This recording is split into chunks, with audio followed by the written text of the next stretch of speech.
Saya ajarkan doa. Riwayatnya tersambung nanti. Tersilsilahkan nyambung sampai kepada riwayat-riwayat yang sahih untuk diamalkan. Baca ini khususnya di hari Jumat. Hari apa? Khususnya di hari Jumat. Anda boleh catat, atau Anda boleh rekam, atau Anda boleh lihat kembali rekamannya nanti setelah tuntas kajian. Pendek tapi padat. Dalam sekali itu. Usahakan dibaca tiap Jumat sebelum selesai meninggalkan Jumatan untuk yang ikhwan. Laki-laki. Yang ibu baca ba'da asar bu, menjelang maghrib. Singkat itu. Dawamkan itu setiap hari apa? Jumat khususnya. Boleh dibaca dalam setiap hari, setiap selesai sholat boleh. Tapi Jumat itu spesial. Bismillahirrahmanirrahim. Assalamualaikum warahmatullahi wabarakatuh, Pak Ustaz. Waalaikumsalam warahmatullahi wabarakatuh. Nih, saya tuh senang begini setiap ada kata. Jadi, saya tuh dari kecil cinta Quran. Jadi nggak ada kegiatan yang ditemukan, dijalani, apalagi ditanyakan, kecuali otomatis ayatnya langsung tek-tek gitu. Itu kebiasaan saja. Assalamualaikum warahmatullahi wabarakatuh. Quran surah 4 ayat 86. Wa idza hayyitum bi tahiyyatin fahayyu bi ahsana minha aw rudduha. Kalau diberikan penghormatan, kalian diberikan penghormatan. Penghormatan tertinggi itu dalam Islam kalimat Assalamualaikum warahmatullahi wabarakatuh. Itu tertinggi. Tadi dalilnya sudah saya sampaikan dan maknanya sudah saya kupas. Di situ bukan cuma sapaan. Ada doa, ada harapan, ada perhatian, ada ketulusan. Makanya kalau mengucapkan Assalamualaikum, jangan asal lewat. Imam juga kalau Assalamualaikum di akhir, jangan cuma mengucapkan. Rasakan itu. Untuk dirinya, untuk makmumnya, untuk semua. Ya Allah berikan salam untuk semua jamaah. Semua orang-orang beriman. Rahmatmu, keberkahan darimu. Karena itu adabnya kalau diberikan perhatian, balas dengan yang lebih baik. Itu dalam Islam. Diberi makanan, balas dengan makanan yang lebih baik lagi. Pernah diberikan hadiah, kalau mampu balas dengan yang lebih baik. Setidaknya kalaupun diberikan salam, jawab dengan yang lebih lengkap. Assalamualaikum warahmatullahi wabarakatuh. Jawab waalaikumsalam warahmatullahi wabarakatuh. Fahayyu bi ahsana minha aw rudduha. Pak Ustaz, semoga Allah merahmati dan meridai. Semoga Allah berikan lebih baik kepada Anda atas apa yang Anda doakan kepada kami. Setiap harinya, Pak Ustaz doakan saya agar bisa terbebas dari hutang riba. Saya zalim kepada orang tua dan saya ingin istiqomah dalam berhijrah ini, serta saya ingin menjadi salah satu murid Pak Ustaz. Kita doakan sama-sama semoga Allah Subhanahu wa taala membebaskan kita semua, baik yang bertanya, meminta ataupun kita dari segala yang Allah larang. Semoga kita dijauhkan dari segala hal yang buruk dalam pergaulan materi, semoga dibebaskan dari tipu menipu, sogok menyogok, semoga dijauhkan dari korupsi dan semoga dibebaskan dari perbuatan riba. Riba itu rumusnya begini. Wa ahallallahu al-bai'a wa harrama riba. Ya. Allah menghalalkan jual beli dan mengharamkan riba. Dan janji Allah, kalau riba ditinggalkan, itu aktivitas niaganya oleh Allah akan diganti dengan yang lebih berkah dan sifatnya lebih menguntungkan dunia akhirat. Jadi meninggalkan riba itu bukan rugi, tapi untung. Itu dulu yang dipahamkan dalam benak kita. Meninggalkan riba itu bukan rugi, tapi untung. Ya. Yamhaqullahu riba wa yurbis sadaqat. Sebaliknya, orang yang terjebak dalam riba seakan-akan mendapatkan yang banyak. Padahal nanti kata Allah akan tersiksa dengan ribanya. Bukan cuma di cicilannya, pikirannya, dan yang terkumpul yang terasa banyak itu nggak ada keberkahannya. Gini. Kalau harta kurang berkah atau tidak berkah, kalau masuk ke perut jadi makanan, nanti itu akan menghambat pusat-pusat kebaikan. Misal, azan terdengar di telinga kan? Allahu Akbar, terdengar tuh. Tapi kalau ada hal yang haram masuk, entah itu dari pencurian, korupsi, sogok menyogok atau riba, masuk ke dalam mulut diolah, nanti akan menutup bagian fungsi pendengaran kebaikannya. Dia dengar, tapi nggak bisa merespon. Itu yang dimaksud di Quran surah 6 ayat 25, wa fi adhanihim waqra, di telinganya ada sumbatan. Jadi kalau Anda mendengar adzan tapi tidak peduli, Padahal Anda mengatakan beriman, coba dicek. Baru berbuat maksiat apa sampai telinganya tertutup mendengar kebaikan. Anda pulang dari kantor, lewat pusdai.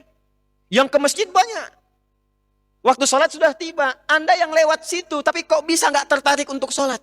Tanyakan, baru berbuat maksiat apa sampai matanya nggak peka pada kebaikan. Mushaf di rumah banyak. Dari yang kecil yang masuk saku, sampai yang paling besar yang nggak bisa disakuin. Tapi cuma jadi pajangan, nggak bisa baca. Padahal tiap hari lihat. Tanyakan pada diri kita. Pada diri masing-masing. Dosa apa sampai nggak bisa baca mushaf itu?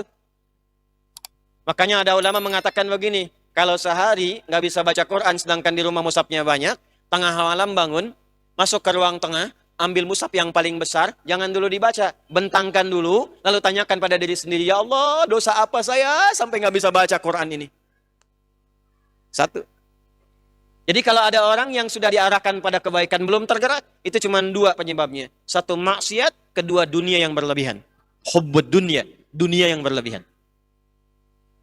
Yang kedua, kalau sudah masuk ke perut harta yang tidak halal itu, maka nanti akan menghijab kolbu, sehingga apa yang dimohonkan kepada Allah berupa kebaikan, terkadang tidak langsung sampai ke dalam kolbunya. Contoh begini. Ini gambarkan aja ya. Biasanya saya kalau ada ta'lim tuh suka disimpan gelas isinya air di depan tuh. Ini contoh ya. Contoh aja contoh. Apa saya gambar aja gitu ya?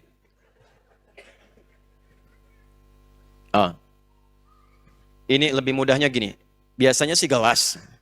Isinya air. Cuma ini gambarkan aja gini, bayangkan. Halo? Mana panitia gelas? Ini, begini. Alhamdulillah, zakallah khair. Alhamdulillah. Nah, nggak apa-apa mau isinya air bening, kopi, susu, nggak ada masalah. Ya, tanpa isi ya tawakal aja nasib. Nggak, memang saya meminta untuk yang tidak ada isinya. Lihat sini. Ini apa? Halo, ini apa? Baik, ada isinya. Tuh, tidak ada isinya ya. Diam, iya, diam. Lihat dulu. Kalau tidak ada isi, artinya mudah untuk diisi. Minta kopi, isi kopi. Airnya mana? Diairin. Minta susu, kasih susu. Minta air putih, kasih. Air bening, kasih. Apapun yang diminta, masuk karena kosong. Spidol, masuk. Apapun, masuk. Tapi kalau begini, nih, tutup nih. Minta kopi, masuk gak? Tidak, karena tertutup. Semakin keras penutupnya, ini kertas nih. Tapi kalau ditutup misalnya, pakai benda yang lebih keras. Ini kalau kita masukkan air, jadi lebih halus, terbuka ada lubangnya, masuk airnya. Masih tipis sekatnya. Tapi kalau sekat penutupnya keras, dimasukkan apapun susah. Nah, sifat doa itu, kalau dimintakan, itu sifat dasarnya dikabulkan. Dalilnya Al-Baqarah ayat 186.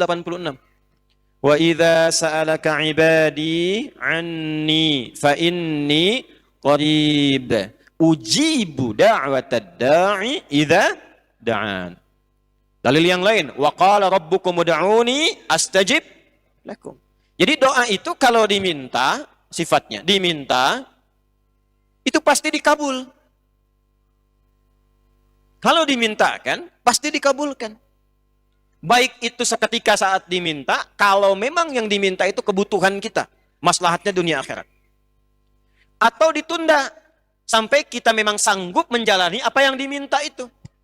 Antum punya anak 5 tahun, minta diberikan motor. Dikasih nggak? Tapi antum punya kemampuan, hartanya ada. Cuman kan anaknya belum siap. Saat dia siap, baru diberikan. Maka Anda katakan, nanti nak ya, nih uangnya sudah ada. Simpan dulu, begitu kamu sanggup, bisa, baru papa belikan. Sekarang motor-motoran aja dulu. Kadang kan ngambek dulu kan? Nggak mau papa, nggak mau, pengen motor beneran gitu kan? Pengen yang kayak si fulan, Saya nggak sebut nama supaya tidak endorse. Ya? Maka diberikanlah motor-motoran mereknya si fulan. Awalnya nggak nyaman, tapi menikmati. Tapi terkadang nggak sadar setelah 17 tahun, bapaknya belikan motor, ternyata itu permintaan dia waktu 5 tahun lalu. Saat usianya 5 tahun. Tapi dia nggak sadar bahwa itu permintaan dia yang dulu. Kadang-kadang doa itu begitu. Anda minta sekarang, tapi Allah lihat Anda belum siap. Ya Allah, anugerahkan aku motor, ya Allah, aku sudah berusaha. Sepeda dulu aja. Kalau nanti kamu dikasih motor, kamu riak. Muncul sifat riak yang belum dilatih itu. Keliling-keliling komplek, akhi ayo ke masjid. Padahal cuma mau tunjukkan saya punya motor baru. Nggak kerasa. Ketika sudah siap, baru diberikan. Ada yang ketiga, Allah mengganti apa yang diinginkan dengan memberi apa yang dibutuhkan. Anda punya anak sakit, bawa ke dokter. Kata dokter, ini kalau makan buah nggak boleh makan apel. Yang bagus jeruk. Pulang dari rumah sakit, anak Anda minta, lihat tukang buah, mama mau apel, mama mau apel. Ini aja nak, jeruk. Nggak mau apel, nggak mau apel. Ini aja deh, jeruk rasa apel. Kasih. Diberikan yang lebih baik, yang sesuai dengan kebutuhan. Doa pengen ke ITB, lulusnya ujian di Unpad. Doa pengen ke Unpad, lulus ujiannya misalnya di UI. Doa pengen ke UI, lulusnya di IAIN. Bisa terjadi. Kita tidak tahu apa yang terjadi di masa depan. Saya dulu pengen satu kampus yang A, karena saya pernah ikut daurah di dalamnya. Sebelum lulus di pesantren. Pengennya ke Madinah, lulusnya ke Libya. Tapi ternyata di Libya itu mazhabnya mazhab Imam Malik. Imam pertama, Imam Darul Hijrah, yang memang berlaku di Madinah. Setelah itu jalan ke Mesir, mazhabnya Syafi'i. Belajar tafsir dari Syekh Muhammad Sayyid Tantawi.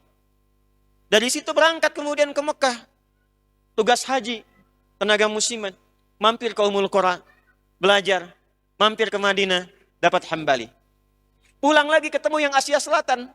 Pakistan, India, Bangladesh, IPB. India, Pakistan, Bangladesh. Ya. Cina, mazhabnya Hanafi. Jadi kita harap-harap ke satu tempat, kata Allah jangan dulu ke sini, lewat sini dulu. Karena engkau pulang akan menghadapi masyarakat yang bukan bermazhab 1-2. Mungkin di tempat A mazhabnya Hambali. Kunutnya tidak pakai kecuali nazilah. Tempat B, Syafi'i, kunutnya keras, jahar. Tempat C, Hanafi nggak pakai kunut. Kamu akan pulang yang semuanya ada. Yang kunut ada. Yang tidak kunut ada. Yang nggak subuhan pun ada. Harus lengkap. Kadang-kadang pengennya A, Allah berikan B.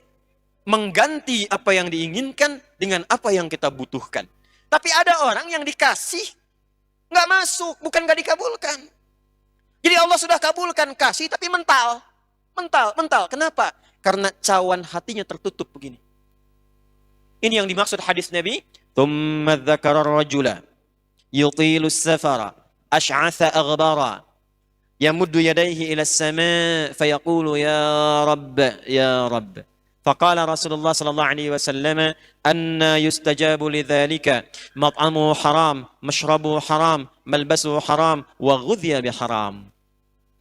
Ada seorang menempuh perjalanan panjang, safar. Orang yang safar doanya mustajab. Orang yang safar doanya apa? Tapi syaratnya safar untuk kebaikan. Lebih bagus lagi untuk ibadah. Umrah. Bu. Ya. Saya di Sumatera, Bu, yo. Ini ya. Ibu kalau mau umrah, jangan banyak bikin status, banyak berdoa. Antum yang ikhwan juga sama. Sedang menunggu keberangkatan. Mohon doa dari semua ya. Aminkan.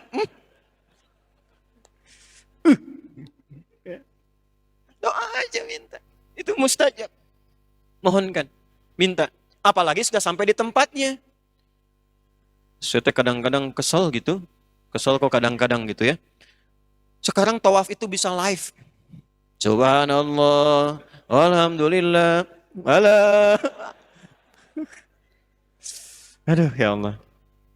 Sa'i juga begitu. Rabbighfir warham wa'fu wa takarram. Kelihatan enggak? Udah nyampe sana itu enggak mudah. Orang nabung-nabung jual ini itu, pengen berangkat haji, ya Allah, nyampainya haji Singapura, sampai ke Singapura balik lagi. Ada yang sudah sampai Jeddah, ternyata visanya nggak bisa digunakan, balik lagi. Anda udah nyampe ke sana, mustajab. Kedua, ini adabnya angkat tangan. Angkat tangan tuh macam-macam. Yang standar tuh begini. Standar. Pak, sebentar Pak. Sini Pak. Ya, bukan Bapak. Nih Pak, bismillah. Izin Pak, ini mic-nya. Tolong dipegangin. Nah, Pak ya.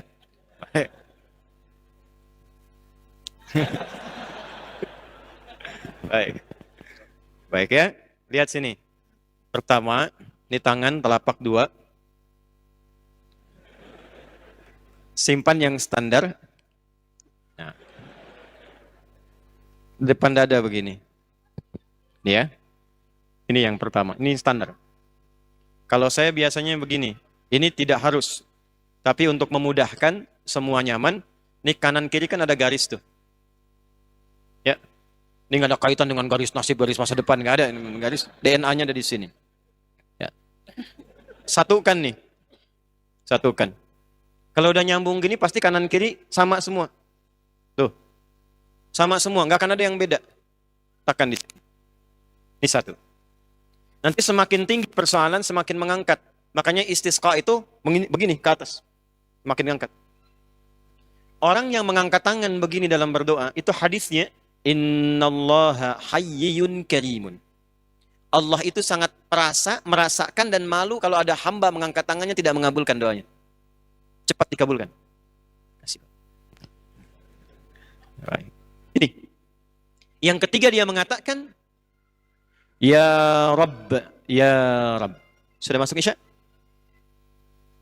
1 menit lagi. Ya Rabb, Ya Rabb. Rumus ketiga, awali dengan Al-Asma'ul Husna. Apa? Al-Asma'ul Husna. 1, safar, kalau sedang safar. Atau kalau bukan safar, menuntut ilmu kayak sekarang. Mungkin cuma 5 langkah. Cuma 10 meter dari Pusdai. Tapi 10 meter ini berharga. Mungkin apa yang Anda mohonkan selama ini terkabul di jarak itu. Dalilnya sahih di Ibnu Majah dari Abu Darda radhiyallahu taala anhu. Man salaka tariqan yaltamisu fihi ilma sahalallahu lahu tariqan ila al-jannah wa innal malaikata la tad'u ajnihataha ridan li talibil ilmi. Setiap ada yang berangkat, malaikat itu meridai dan mengaminkan doanya. Dia menempuh tiga-tiganya orang ini. Di jalan, mengangkat tangan dan memulai dengan Asmaul Husna. Tapi komen dari Nabi, kalau sudah Nabi komen, like, share and subscribe. Apa komennya Nabi? Kata Nabi, nanti kita lanjutkan setelah menunaikan sholat Isya berjamaah. Karena sudah masuk Isya sekarang ya. Nanti kita lanjutkan kembali. Subhanakallahumma bihamdika asyhadu an la ilaha illa anta astaghfiruka wa atubu ilaik. Assalamualaikum warahmatullahi wabarakatuh. Assalamualaikum warahmatullahi wabarakatuh. Alhamdulillah wassalatu wassalamu ala Rasulillah wa ala alihi wa sahbihi wa man walah wa ba'du. Hadirin sekalian, kita telah menunaikan sholat Isya berjamaah WIB waktu Indonesia bagian Bandung. Semoga semua sholat dan doa kita diterima oleh Allah Subhanahu wa taala. Kita lanjutkan. Orang-orang yang membebaskan diri dari dosa berusaha memperbaiki hidup. Baik di amaliyah jasmaniyah. Perbuatan yang dilahirkan dari produk jasmani. Mulut berbicara, tangan bergerak, kaki melangkah. Yang kadang disadari atau tidak, pernah salah. Mulut seharusnya berkata baik, tapi lisannya berkata yang tidak baik. Kaki melangkah kepada yang baik, tapi melangkah kepada yang tidak baik. Itu jasmania. Ada maliyah, harta. Baik memperolehnya, dari mana diperoleh, kemana digunakannya. Ada yang memperolehnya baik, tapi digunakan pada tempat yang tidak baik. Betul, bekerja halal tidak ada masalah. Tapi diberikan produk-produk yang dilarang oleh agama. Ada yang kedua, mendapatkannya tidak baik, dikeluarkannya pun tidak baik juga. Korupsi, judi, digunakannya untuk maksiat. Double kesalahannya. Ada yang unik, didapatkan dari yang tidak baik, tapi pengen digunakan pada yang baik. Dan biasanya nggak banyak dikeluarinnya. Hasil korupsi pengen nyumbang masjid gitu. Ya. Hasil dari yang haram pengen dipakai kegiatan sosial gitu. Hal-hal yang demikian nanti akan berpengaruh tadi disampaikan kalau masuk ke dalam tubuh seseorang. Maka seperti tadi dikisahkan menjelang Isya, Nabi mengomentari tentang seorang yang menempuh perjalanan panjang dalam kebaikan. Lalu orang itu ingin berdoa mengangkat tangan, lalu menutup dengan al-asma'ul husna, mengatakan ya Rabb, ya Rabb. Secara kaidah, doanya semestinya dikabulkan 3 kali lebih cepat dari orang biasa. Karena safar mempercepat, mengangkat tangan mempercepat, dan memulai dengan al-asma'ul husna, itu bahkan yang dimintakan oleh Quran. Quran surah 17 Al-Isra, dari ayat 110 itu. Qul ud'ullaha aw ud'ur rahman ayyamma tad'u falahul asma'ul husna. Walillahil asma'ul husna fad'uhu biha. Pilih sesuai dengan kebutuhan. Jadi enggak harus disebut semua. Allah ya Rahman ya Rahim ya Malik ya Qudus dan seterusnya. Bisa dipilih salah satu. Ya Allah, butuh apa? Rizki? Ya Razak. Anda sedang belajar, besok mau ujian? Ya Allah, ya Alim. Punya masalah? Ya Allah, ya Al-Fattah. Orang ini menyebut nama Allah dengan sifat rububiyahnya yang seharusnya cepat mengabulkan. Ya Rabb. Apa komentar Nabi? Anna yustajabu lidzalika.